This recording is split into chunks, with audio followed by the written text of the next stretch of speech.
Hi, I'm Carrie Pilet, and I am going to spend some time talking about parenting styles. We're going to look at parenting styles in a couple of different ways because as parents, it's important. We're going to look at the way that I like to parent, and that's where we're going to talk about parenting styles. And we're also going to talk about the way our co-parent likes to parent, because sometimes that is part of the conflict that we have in raising children, that I like to do things one way and you like to do things another way, and they don't quite gel. Okay? How many of you are no longer with your co-parent, no longer in that relationship? And there are parenting styles that come into play there too, that again, we don't gel very well, and those can affect kids. So we're going to be talking about all of that in terms of talking about parenting styles. And this is for the purpose of kind of giving you information so that you have an understanding of who you are and what your co-parent likes to do in terms of parenting. Sometimes knowledge is a good thing, just a recognition that, oh, we do these things kind of different. And I shouldn't take it personal at times. And other times, how do I work with this different style better than I currently am?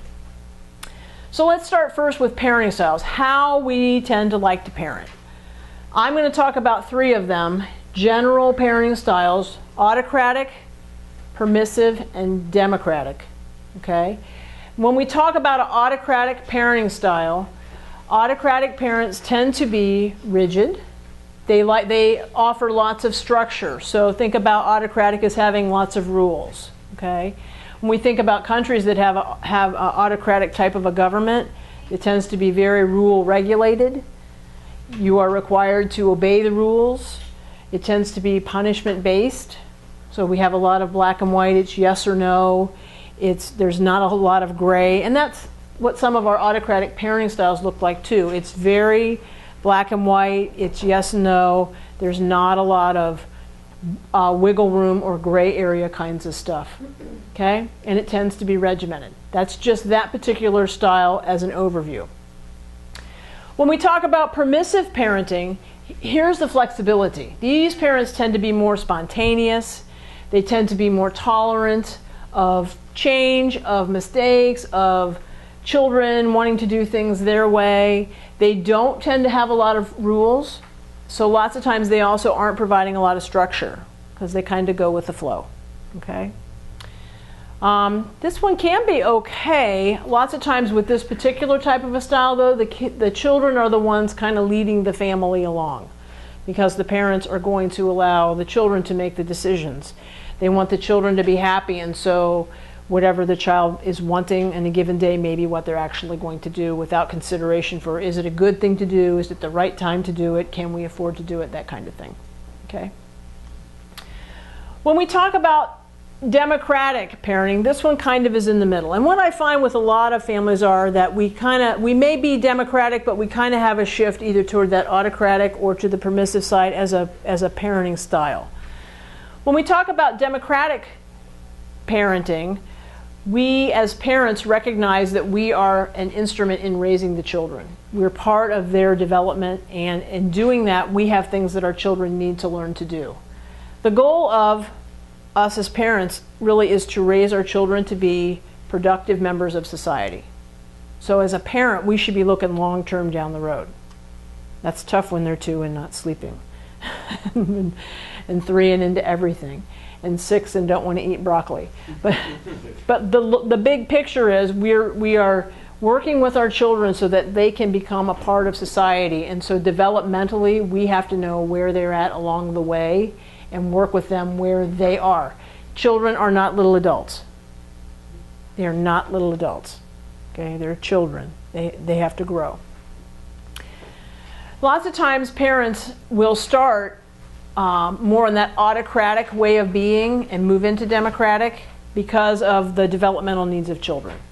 Okay, as kids start to become more mobile, think about your 6-month-old who now is up on their hands and knees, kind of doing that rocking thing, and you know that at some point they're going to get more mobile, and then they start walking, and now their parents will look at me and say, they're into everything. I don't want to put everything up, but they're into everything. And if I don't want to put everything up, what have I got to do as a parent? I have to start teaching them that there are some things that you can touch and there are other things that you can't touch. And there are different ways to do that, aren't there? Some of us will say, no, And so we start no-knowing our children as a way of teaching them, and some of us will pop them on the hand, no, don't do that. Some of us will start putting things up so that they can't touch the things that they shouldn't be touching. Some of us will distract, which means when you're going to touch something that you shouldn't touch, I'm going to give you something that you can touch and take away the thing that I don't want you touching. And that's another way to teach a child, you can have this, you can't have that. Okay, so there are lots of ways that we can do this. And as a democratic parent, we're doing those kinds of things. We, in the democratic family, create rules that teach children about the family values. One of the topics that we talk about are our healthy families, and we talk about the 4 R's: the roles, the rules, the rituals, and the routines in a family. And so, as a democratically engaged parent, I am putting rules in place and teaching my child what is going to be acceptable to live in this family. And again, it's age-based. Okay. So when we think about what we can do with a 1-year-old, what can a 1-year-old do to help to support the family? I know you're shaking your head, nothing. Sure, there are things that we need to teach them to fit in. So what are 1-year-olds doing around the house? They tend to be getting into everything. When they play with their toys, where are their toys? Everywhere. They tend to be all over everywhere. And so as a 1-year-old, what can we be teaching our 1-year-old to help the family? To pick up their toys. Now, can a 1-year-old do it by themselves? No. It's not any fun to do it by yourself. And 1-year-olds are not at the developmental place where they're going to do it by themselves. And so I, as a parent, will say it's time to pick up the toys, put on one of those great little cleanup songs, and get down there with my 1-year-old and start cleaning up. Because if I make it fun, guess what my 1-year-old will do? My 1-year-old will join in the fun of picking up the blocks and picking up the stuffed animals and picking up the things that they've been playing with, and for them it's fun. Why? Because mom or dad are down there doing it with them, and there's this music going in the background. And so I've got my 1-year-old engaged in helping the family in ways that a 1-year-old can do that. Okay? And the same thing applies no matter what the age. How do I get my child to participate in being a part of the family and to support the family in ways that they can at their age? Okay? Parents have to recognize that they're a mentor. We are really our child's first mentor. A mentor is that hands-on person that children want to be like. And here's the good news about us as parents. Our children love us. They love us for who we are.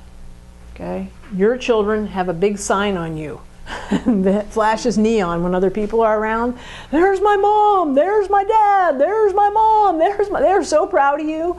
They're pointing you out to everybody, you know. And I walk up, my lipstick's off, my hair's crooked. I'm like, don't, mom. There's my mom. I've had it happen to me, because they love us for who we are. They want to be like you.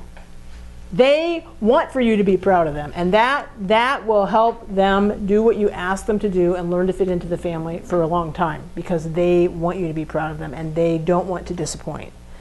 So they will learn. You have to remember that's who you are to them, though. You are their mentor. You are the hands-on person. So when you take the time to teach and to show and to model what they need to be doing and how they should be treating people, okay, they will follow your lead. They're going to follow your example. So we need to remember that. That's the democratic piece. So those are the 3: autocratic, permissive, and democratic. Now, if you get your handout out, you're going to see that it's 2-sided. One side has the democratic, and if you flip it over, there should be a backside. Some of you have it and some of you don't. This is the backside up on the screen. We're going to now take the democratic and the permissive, and we're going to overlay how emotionally involved the parent is.